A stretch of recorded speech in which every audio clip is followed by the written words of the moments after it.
How badly did this team need that?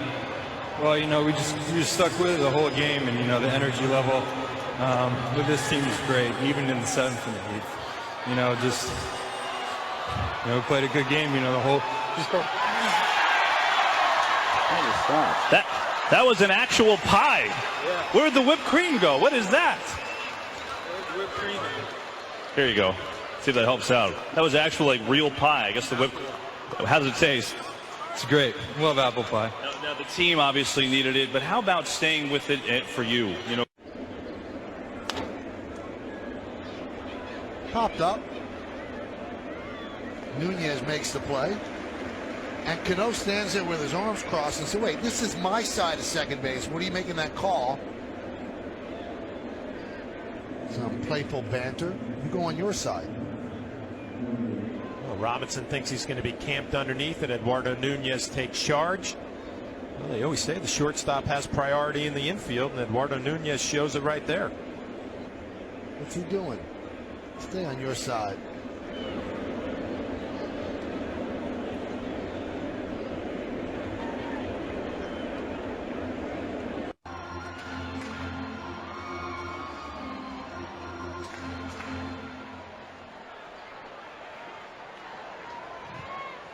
It's our pal Sergio Romo, who's making quite a few appearances on radio here in San Francisco. Very, very popular.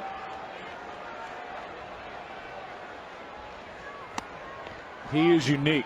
He is Sergio Romo. And Sergio last year during the postseason was photobombing Ken Rosenthal and Aaron Andrews, and now Ken gets a little payback. Here's Pence taking strike 2. Sergio Romo's a closer. They had the kids of the players playing a little baseball game beforehand, before this game, and Romo was out there pitching. That was his 4th start of the year last year, and his best one against the Yankees. Wow, looks like his twin is actually sitting and watching in the stands. That would be you too.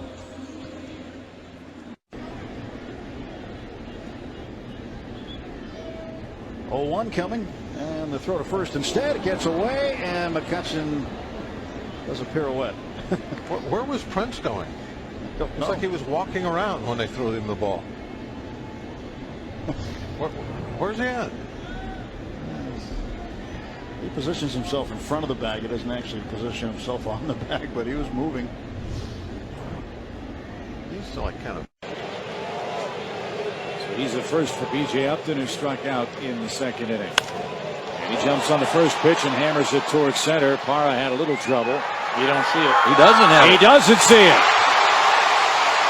His hands went up in the universal sign for help me. And he got no help.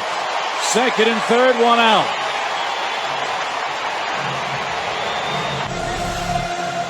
And I'm here to tell you there's nothing more helpless than this feeling.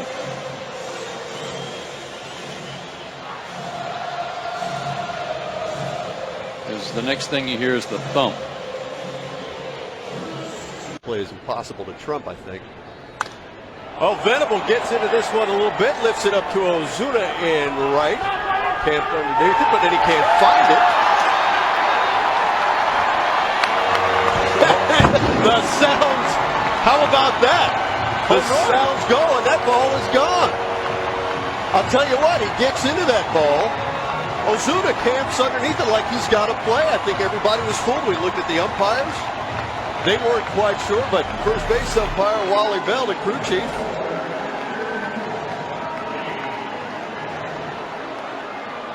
Will Venable. Does he touch first base? It's the old hit ball trick. Look at that. Where? What? When? You know what? It's that part of night. The balls are rubbed up. They're dark. It's dusk.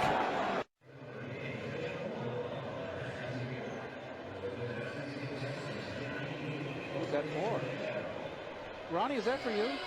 I doubt it. I doubt it. That's very interesting. John Buck sending a message to somebody. De Jesus. Well, they did play together in Kansas City, didn't they? How do you mean that? No, you know, I meant it funny.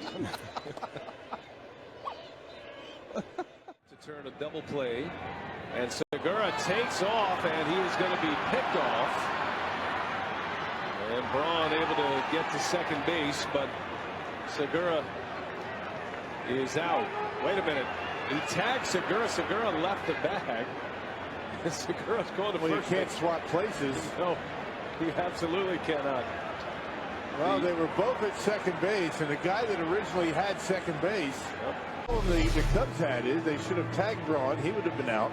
Segura left the bag, tagged Segura right away. He would have been out. Check it out. Right here. So tag. Now they're both out anyway, right there. Right. He put the tag on. He put the tag on him the second time. He should be out. Absolutely. Because he did the right thing. Segura's got a run here. And he goes, and the throw to second, and he's out. So the first time he tried to steal second, he was safe. The second time, he's out. One of the craziest. After booming thunder rocks Yankee Stadium moments ago. That's Brett Gardner and company getting shocked just as we did in the booth and just as the Red Sox did on their side of the field. Jared Saltalamacchia says, I'm out, no mas. And that's what we're sitting through right now here at Yankee Stadium. We don't know if we're going to play again. It's raining hard, but we'll keep you posted. Well, some costly errors behind each pitcher as Phillips pops this one up. Aoki's got a long way to go. He's calling, and in foul territory makes a catch. And gives a fan a bunch of nothing. One gone. Face to face with Nori Aoki. What are you trying to do, man? A little high five or low five. Here it is. Give me the ball. Slapping five, getting nothing. Coming up empty. Greinke from the stretch, glance back to Pujols. That is a swing and a miss. Trumbo can go on to first base. The throw from Hernandez goes to first. It's a high throw and off Gonzalez. Pujols scores. And the follies continue here for the Dodgers at Dodger Stadium. High fastball off the glove of Hernandez and back to the backstop. Greinke's pointing to first because he knows that they have to make the play at first base. A high throw. And Gonzalez can't catch it. And Albert Pujols, give him a lot of credit. First 2-0 to Saunders. Gets it down to third. Keppinger. It's foul. Are you kidding? Jeez. That looked like it was going to hit the corner of the base, and it went foul. Can't make this up, can you? Oh, just missed it. Less than an inch, right? Come on. From our vantage point, as we're looking at it with the naked eye, that's hitting the bag. And wow. Man, oh, man. That is remarkable. A couple of pitches ago, Almonte destroys a really expensive piece of equipment. No, it's all right. That's the always famous Fletcher can. You can't be destroying that. There's Fletch. He's okay. How you doing, Fletch? Good. Jeez. Ceremonial first pitch didn't go exactly as planned. There it is, and, well, there it is. Broke a pane of glass behind the home plate. And so, I guess when you throw out the ceremonial first pitch, you just don't want to airmail the catcher. I don't know if he's going to challenge him. He might.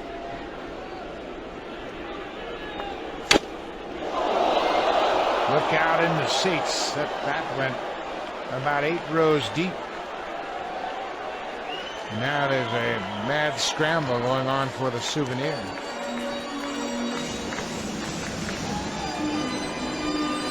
Everybody appears to be okay. And that fan's got a souvenir. This bat helicopters into the seats. Great distance on that one. And the runner, Chris, was going. He slipped, goes back to first. Astros try to pick him off. And the ball goes down the right field line, and Coco Crisp is going to be waved home, and it's stuck under the padding. J.D. Martinez is trying to pick it up. He couldn't get it out of there. There is a baseball under there somewhere, folks. How did it go under there? That was just a ball rolling down the corner from our view. This question are they going to make him go back to second base, because he's already at third, so at least you figured he's got to get to third base.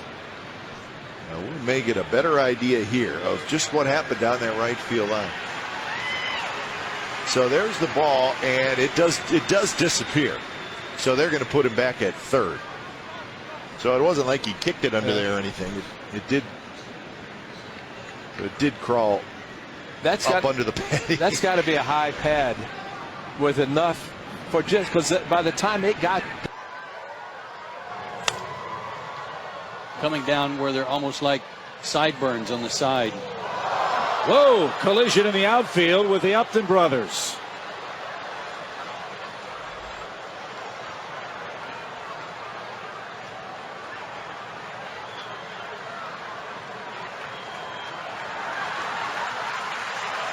A playful shove from B.J. Upton as Justin Field might need helmets for the outfielders, at least in the Upton household. B.J. makes the grab, hangs on, and sends this game to the bottom of the fifth inning.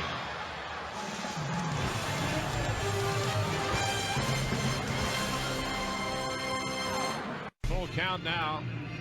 There's a little pregame camaraderie.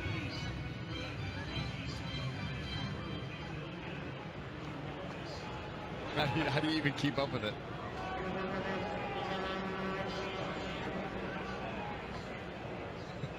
Who's next? Right down the line. And Antonio the next year. Freeman over near the camera well might have to do this. Does tumble this into the stands. He needs a helping hand to return to the field of play. Great effort. The other night, reaching into the seats over the tarp. No tarp here to deal with, but just couldn't reach it. Unfortunately, landed on that photographer right there that saved him a little bit.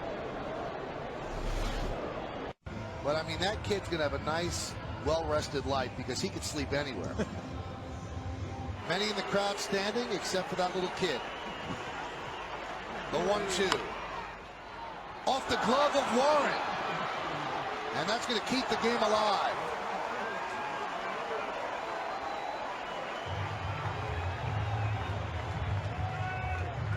So a single, and the young man woke up on that one.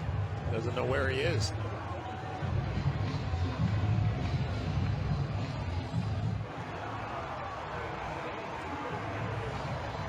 That roused the little guy. He thought it was over. Sevilla, the tying run is at third. Johnson. The pitch swung on, hit in the air, left center field. It'll go all the way to the wall. Aaron Sevilla scores. Here comes DeRosa.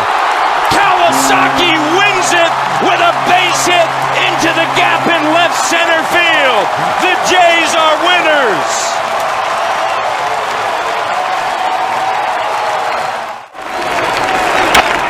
Sevilla can trot home. You see DeRosa is already around second base when that ball hits the turf.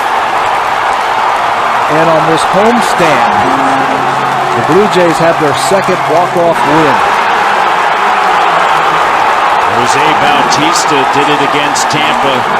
Kawasaki against Baltimore, and the Jays get the split. What a finish in the ninth. Mark, when Munenori Kawasaki showed up here, you said, I don't know what he's saying all the time, but he sure gives a lift to this team. Oh, yeah. He certainly did this afternoon, didn't he? I mean, he's played great. He's played great. Come on, Mooney. This is his interview. I'll be his translator.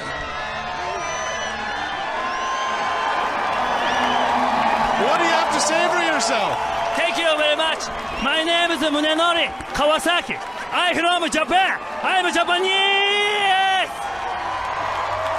I can't follow that. I can't follow that. I'm out of here. Yeah. You have some notes here. Yeah. And what do you have written in your book so far? My teammate gave me an opportunity, so I wanted to do something about it.